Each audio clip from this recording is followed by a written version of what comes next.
Après la pluie vient le beau temps. Ce célèbre adage n'a pas de sens ce matin dans la commune d'Atekoubé. Le temps est resté triste et désagréable après les pluies diluviennes qui ont fait 4 morts et 7 blessés. Difficile de se frayer un chemin sur les principales voies du quartier Mossikro, là où sont morts 4 enfants ce matin. Sur la scène du drame, Swalio Fofana, conseiller municipal, revient sur les faits. Avec la forte pluie, le mur a cédé. Lorsque le mur a cédé, est tombé sur les bâtiments qui se trouvent à 0 mètre des murs, qui sont dans le bas-fond. Alors que ceux-là, ils étaient peut-être endormis, mais cela a surpris beaucoup d'hommes et que malheureusement, il y a eu des décès. Face à la récurrence des éboulements dans la commune, et particulièrement après des pluies torrentielles, Swalio Fofana lance un appel à ses administrés. Nous demandons à la population de quitter les zones à risque. De quitter les zones à risque, quel que soit le problème, ils n'ont qu'à se débrouiller à quitter les zones à risque. L'État n'a pas fortement tout le moyen pour pouvoir reloger tous ceux qui sont dans les zones à risque. Et il peut y avoir peut-être plus de 3000 personnes souvent qui sont concernées. Ce n'est pas seulement à Atekoubé. Après le passage des eaux, Mossikro a présenté un bien triste visage. Des véhicules endommagés, des commerces saccagés. Certains ont à peine eu le temps de récupérer quelques documents importants. Dans cette cour, parents et enfants sont à pied d'œuvre pour redonner vie à certains meubles et appareils électroménagers. C'est que les eaux ont pénétré jusque dans les chambres, interrompant leur sommeil ce matin. Taïro Drabo revient sur ce réveil brutal. Ce matin, à 5 h du matin, déjà, mon portable a sonné. Quand j'ai vu le numéro, c'est mon voisin, il dit non, c'est gâté. Parce que je sais ce qui se passe ici. Une situation qui provoque l'ire de Taïro. Porte-parole des riverains pour l'occasion, il fait ses propositions aux autorités. Quand ils sont venus, ils ont commencé le caniveau. Ils n'ont pas terminé. On est parti les voir. On leur a dit que si vous laissez le caniveau dans cet état-là, s'il pleut, ce n'est pas bon pour nous. On dit non, on sait ce qu'on fait. Vous avez vu le constat? La mairie n'a qu'à essayer de venir avec les machines pour dégager un peu la voie. Pour que l'eau qui est là puisse partir. Parce que le ciel est encore menaçant. Les populations de Mossikro continuent de débarrasser leurs habitations de cette immense boue avec un cœur, l'espoir qu'une telle pluie ne survienne pas cette nuit.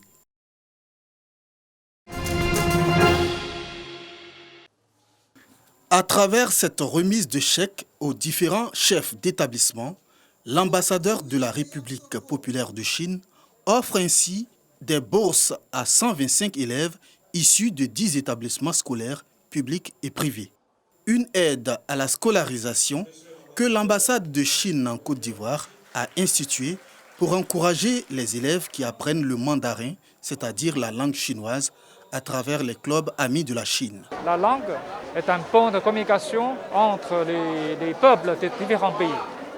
Et j'encourage que de plus en plus des élèves ivoiriens vont apprendre la langue chinoise pour qu'ils puissent contribuer aux échanges et la coopération entre nos deux pays. Représentant la ministre de l'Éducation nationale et de l'alphabétisation, Begré Nyamien Yao, par ailleurs directrice des écoles, lycées et collèges, a exprimé la reconnaissance de l'État de Côte d'Ivoire à la République populaire de Chine pour son engagement en vue d'une école ivoirienne émergente et compétitive. Aujourd'hui, la Côte d'Ivoire doit être un pays ouvert. Et l'ouverture, c'est cela.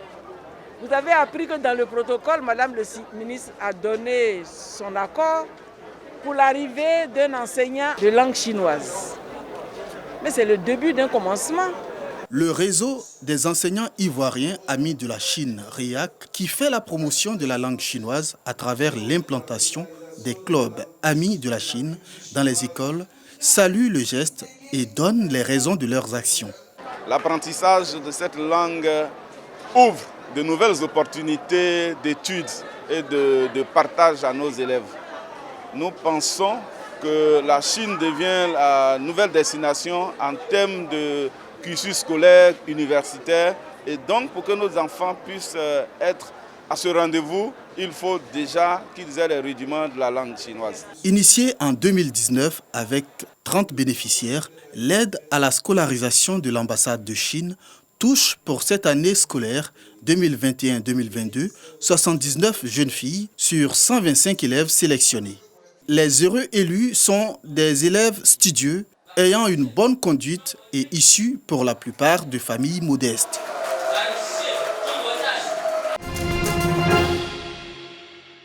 Le foyer des jeunes de la commune de Koumassi refuse du monde.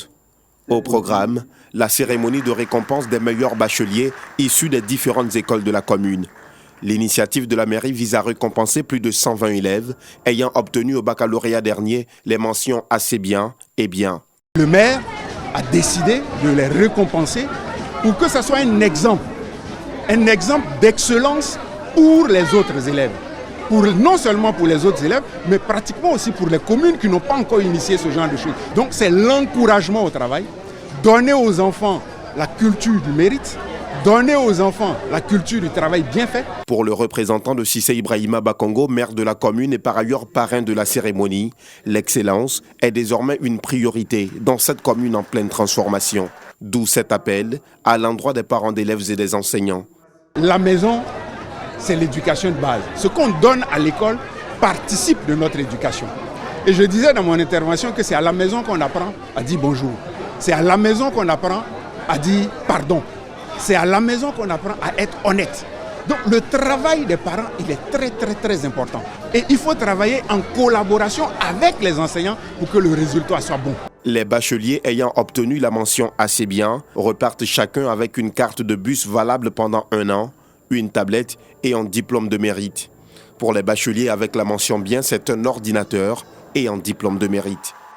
J'ai eu 307 points, ce qui équivaut à la mention bien. Pendant tous ces mois, nous avons fait que bosser, travailler, répondre les exercices qu'on nous donnait à la maison, étudier, rien que le travail. J'ai eu 248 points. J'ai bossé dur. Parce qu'on faisait des cours de préparation et lorsqu'on finissait, je revenais à la maison. Lorsque j'ai fini de me laver net, je m'en vais étudier encore. J'ai eu 296 points. Vraiment, ça n'a pas été facile parce qu'on a bossé. On a vraiment bossé. Parfois, on faisait des jours où on dormait tard dans la nuit parce qu'on était en train d'étudier. Vraiment, c'était pas facile. L'appel à la discipline, au travail et à la rigueur est donc lancé aux prochains bacheliers de la commune de Koumassi qui devront relever un défi de taille, obtenir la mention très bien. Car, pour Ibrahima Cissé Bakongo et ses hommes, qui peut le bon, peut le meilleur. Du matériel didactique, des tenues et kits scolaires pour 100 jeunes filles issues de familles défavorisées et les responsables du collège moderne d'Apimadoum dans le département de Bondoukou. Une initiative du RIDEF, Réseau Ivoirien pour la défense des droits de l'enfant et de la femme. Objectif, encourager la scolarisation de la jeune fille. Nous avons un programme dédié à la scolarisation, au maintien et à l'achèvement de la vie à l'école. Et c'est dans ce cadre de ce programme-là que nous avons décidé de commencer nos activités à Apimadoum en venant donner 100 kits scolaires aux jeunes filles du lycée et de l'école primaire. C'était un début d'action que nous allons mener dans cette sous-préfecture. Un geste de grande portée qui est fort apprécié par les autorités présentes, les bénéficiaires et les responsables de cet établissement. À travers l'équipe scolaire qu'elle nous amène, elle ouvre grandement la porte du savoir de nos élèves. C'est une première dans la sous-préfecture d'Apimadoum.